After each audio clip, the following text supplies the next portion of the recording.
Good morning class. My name is Ramandeep Kaur. I am from Satyam Group of Institute निकोदर. ये lecture है आपका managerial economics का. कल हमने किया था प्राइस इलास्टिसिटी ऑफ डिमांड. तो आज हम अपने इस लेक्चर में करेंगे factors determining the price elasticity of demand. वो कौन कौन से फैक्टर हैं जो हमारी प्राइस इलास्टिसिटी ऑफ डिमांड को इफ़ेक्ट करते हैं. First is availability of substitute. जो सब्सिट्यूट होता है वो एक इम्पॉर्टेंट कंपोनेंट होता है, एक इम्पॉर्टेंट डिटर्मिनेंट होता है हमारी प्राइस इलास्टिसिटी को डिटर्मिन करने का. For example Coke and Pepsi. Coke and Pepsi जो है वो एक दूसरे के क्लोज सब्सिट्यूट हैं, ठीक है, कि एक दूसरे के क्लोज हैं वो, ठीक है. अगर एक गुड का प्राइस जो है इंक्रीज होगा तो दूसरी गुड है वो चीपर हो जाएगी पहले वाली गुड के कंपैरेटिवली.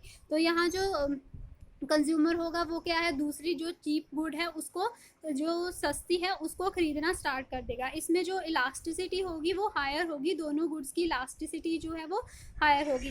वही दूसरी साइड क्या है कि जो सोप एंड टूथपेस्ट, ये दोनों क्या है एक दूसरे के साथ बिल्कुल भी रिलेटेड नहीं है, ये एक दूसरे के क्लोज सब्सिट्यूट नहीं है. तो इन केस में प्राइस इलास्टिसिटी जो होगी वो दोनों गुड्स की लोअर होगी. ठीक है class. Next is position of commodity in a consumers budget.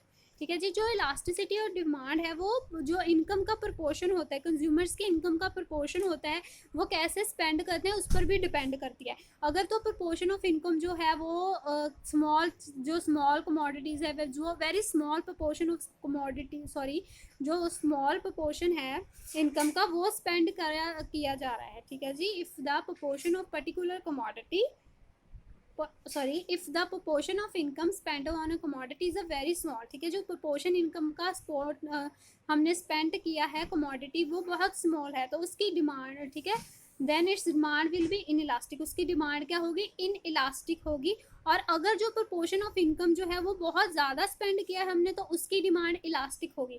For example salt, माचिस, टूथपेस्ट पर हमने जो है वो स्मॉल, हमारी इनकम का स्मॉल पार्ट लगता है तो उनकी डिमांड जो है वो इन इलास्टिक होगी. दूसरी साइड हमारे वेजिटेबल, क्लोथिंग, इन सारे पर हमारा क्या है, बहुत सारा अमाउंट जो है वो इनकम वो है स्पेंड होती है तो वो उसकी डिमांड होगी elastic demand. Right class. Next third point is nature of the need that a commodity satisfy. ठीक है जी. जो कमोडिटी की नेचर होती है जो हमें सेटिस्फाई करती है उस पर भी क्या है हमारी प्राइस इलास्टिसिटी डिपेंड करती है. फॉर एग्जांपल जो लग्जरीज गुड होती हैं उनकी जो इलास्टिसिटी होती है वो इलास्टिक होती है और जो नेसेसरी गुड्स होती हैं उनकी प्राइस इलास्टिसिटी इन इलास्टिक होती है. तो डिमांड जैसे कि एयर कंडीशनर की डिमांड जो है वो इलास्टिक होगी और वही जो फूड और क्लोथ हाउसिंग की जो रिक्वायरमेंट्स डिमांड होगी वो इन इलास्टिक होगी. Next is number of uses to which a commodity can be put. जैसे कि बहुत सारे एक गुड के हम क्या है, बहुत सारे एक प्रोडक्ट के बहुत सारे यूजेस होते हैं तो जितने ज़्यादा यूजेस होंगे उतनी उसकी इलास्टिसिटी भी हायर होगी और जितने कम यूजेस होंगे उसके तो उतनी ही उसकी लोअर इलास्टिसिटी होगी. फॉर एग्जांपल मिल्क के बहुत सारे डिफरेंट यूजेस हैं. अगर मिल्क का प्राइस जो है वो डिक्रीज हो जाता है तो उसको हम क्या है वेरियस पर्पसेस के लिए यूज़ करते हैं. उसको दही बनाने में, उसकी क्रीम बनाने में, घी, स्वीट, सारा कुछ बनाने में उसको यूज़ करते हैं तो उसकी डिमांड जो है क्या वो क्या हो जाएगी, इलास्टिसिटी उसकी हायर हो जाएगी. बट अगर प्राइस जो है मिल्क का इंक्रीज हो गया तो हम सिर्फ उसको मेन पर्पस के लिए यूज़ करेंगे such as feeding the children and sick person तो तब प्राइस इलास्टिसिटी जो होगी वो लोअर होगी. Next is possibility of postponing the consumption. कई बार क्या होता है कि हम क्या है अपनी कंजम्पशन को पोस्टपोन कर देते हैं बट कई कमोडिटीज़ होती हैं ऐसी कि जिनकी हम कंजम्पशन पोस्टपोन नहीं कर सकते, वो हमें हर एक टाइम पर चाहिए. जैसे कि ग्रेन्स, अनाज जो है, हमें कनक की रोटी हमने सारा उन्हें खानी है, हर सीज़न में खानी है, नमक हर सीज़न में चाहिए, शुगर, मेडिसिन, तो ये सारे इस कैटेगरी में आ जाएंगे. तो इन कमोडिटीज़ की जो डिमांड होगी वो इन इलास्टिक होगी क्योंकि हमारे पास जो कंज्यूमर है, हम कंज्यूमर है, हमारे पास कोई ऑप्शन नहीं है कि हम अपनी कंजम्पशन को पोस्टपोन कर दें. ठीक है.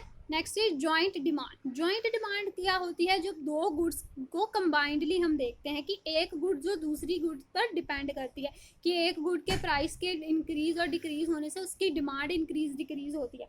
फॉर एग्जांपल जो है वो कार एंड फ्यूल, ठीक है ना. तो इन सब गुड्स की जो इलास्टिसिटी होगी वो डिटर्मिन करेगी. ठीक है जी. वो डिटर्मिन करेगी, जॉइंट डिमांड हमारी प्राइस इलास्टिसिटी को डिटर्मिन करेगी. For example the elasticity of demand for call will depend considerably on the elasticity of demand. जो इलास्टिसिटी ऑफ डिमांड, कार की इलास्टिसिटी जो डिमांड है वो क्या है, फ्यूल की डिमांड पर डिपेंड करेगी, फ्यूल की इलास्टिसिटी ऑफ डिमांड पर डिपेंड करेगी। ठीक है जी। Next is consumer habits.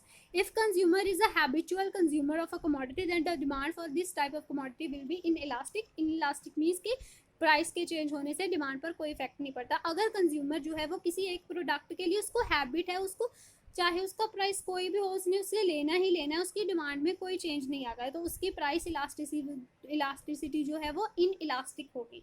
Next is price range. The demand of the goods have inelastic which are very costly. जो गुड्स बहुत ही हाई रेंज की हैं, बहुत ही कॉस्टली हैं, उनकी गुड्स जो है वो इन इलास्टिक होगी, उसकी इलास्टिसिटी जो है वो प्राइस इलास्टिसिटी वो इन इलास्टिक होगी। और दूसरी साइड जिनकी रेंज मिडल में है उनकी जो डिमांड है वो इलास्टिक होगी। ठीक है जी।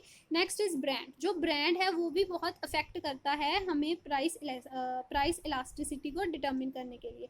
अगर एक ब्रांड का प्राइस जो है वो इंक्रीज हो जाता है तो पीपल क्या है, शिफ्ट कर जाते हैं दूसरी ब्रांड की तरफ। इसको हम सब्स्टिट्यूशन इफेक्ट भी बोल देते हैं।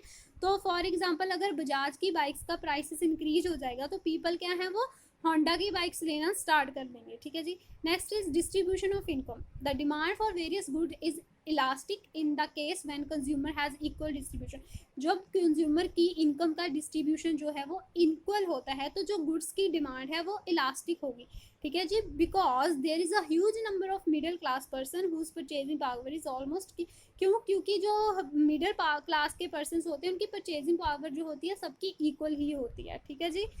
नेक्स्ट हमारा टॉपिक है इनकम इलास्टिसिटी ऑफ डिमांड। जो हमने सेकंड टाइप किया इलास्टिसिटी ऑफ डिमांड वो है इनकम इलास्टिसिटी ऑफ डिमांड। कल हमने प्राइस इलास्टिसिटी ऑफ डिमांड की थी, ये जो हमने पिछले फैक्टर्स किए हैं वो प्राइस इलास्टिसिटी ऑफ डिमांड के थे। नेक्स्ट आ जाता है हमारा इनकम इलास्टिसिटी ऑफ डिमांड।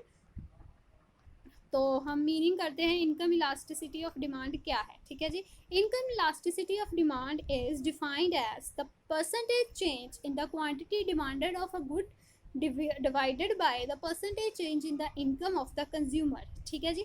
क्या कह रहे हैं कि जो इनकम इलास्टिसिटी होती है वो होती है कि परसेंटेज क्वांटिटी डिमांड में जो परसेंटेज चेंज है उसको हमने जो कंज्यूमर की इनकम है उसके साथ डिवाइड कर देना है तो हमारी इनकम इलास्टिसिटी आ जाएगी।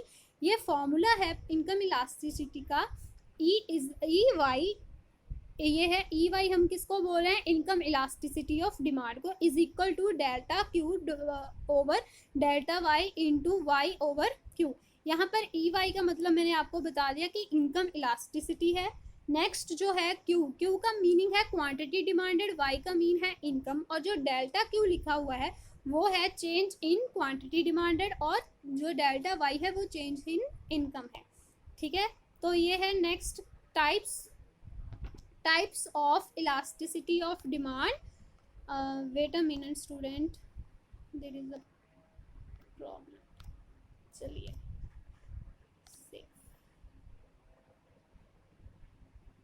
चलिए तो types of income elasticity of demand जैसे कि हमने डिग्रीज की थी वैसे ही है। High income elasticity, unitary income elasticity, low level income elasticity and zero income elasticity. ठीक है जी। जो हाई इनकम इलास्टिसिटी क्या होती है, हाई इनकम इलास्टिसिटी का मतलब होता है कि जब किसी क्वांटिटी जो है वो ज़्यादा इंक्रीज हुई है एज कम्पेयर टू इनकम इतनी ज़्यादा इंक्रीज नहीं हुई बट जो क्वांटिटी है वो डिमांड जो है वो बहुत इंक्रीज हुई है, उसको हम बोल देंगे high income elasticity. Next is unitary income elasticity. इसमें क्या है कि income elasticity of demand is unitary when percentage change in quantity demanded for a product is equal to the percentage change in the income। जब क्या कह रहे हैं कि परसेंटेज चेंज जो क्वांटिटी डिमांड में हुआ है किसी प्रोडक्ट के लिए वो इक्वल है उसकी चेंज इन इनकम। जो क्वांटिटी डिमांड और परसेंटेज चेंज जो इनकम में है वो दोनों क्या है, इक्वल है। Next is low income elasticity. Income elasticity of demand is said to be low when the quantity demanded for a good increases by a smaller percent. जो क्या है, क्वांटिटी जो है वो स्मॉलर परसेंटेज, उसमें स्मॉल परसेंटेज चेंज आया उसमें as compare to income में ज़्यादा आया है बट डिमांड में क्या है, कम आया है। ज़ीरो इलास्टिसिटी हो। ठीक है जी। ज़ीरो इनकम इलास्टिसिटी कब होगी, जब जो क्वांटिटी डिमांड जो है उस पर कोई इफेक्ट नहीं पड़ेगा इनकम के चेंज होने से। इनकम चाहे कितनी भी हो बट जो उसकी डिमांड है वो रिमेन सेम, ठीक है, अनचेंज्ड रहेगी। Negative income elasticity, the income elasticity of demand is said to be negative when the quantity demanded for a good falls in response to an increase in income। जो quantity demand है वो fall करगी इन income, जब हमारी income increase हुई पर हमारी demand जो है वो डिक्रीज होगी, तो उसको हम बोल देंगे नेगेटिव इनकम इलास्टिसिटी। ठीक है जी, ये मैं आपको एक एग्जांपल कराती हूँ। ठीक है जी, when the income is 100, demand is 25 units, now suppose that the income increases to 150 as a result of this demand increases to 30 units, calculate the elasticity of income। ठीक है, ये स्टेटमेंट थोड़ी क्लियर नहीं है, मैं इसकी आपको पिक्चर बाद में सेंड कर दूंगी क्लास। तो इलास्टिसिटी ऑफ इनकम का हमने फॉर्मूला किया था delta Q delta Y into Y over Q.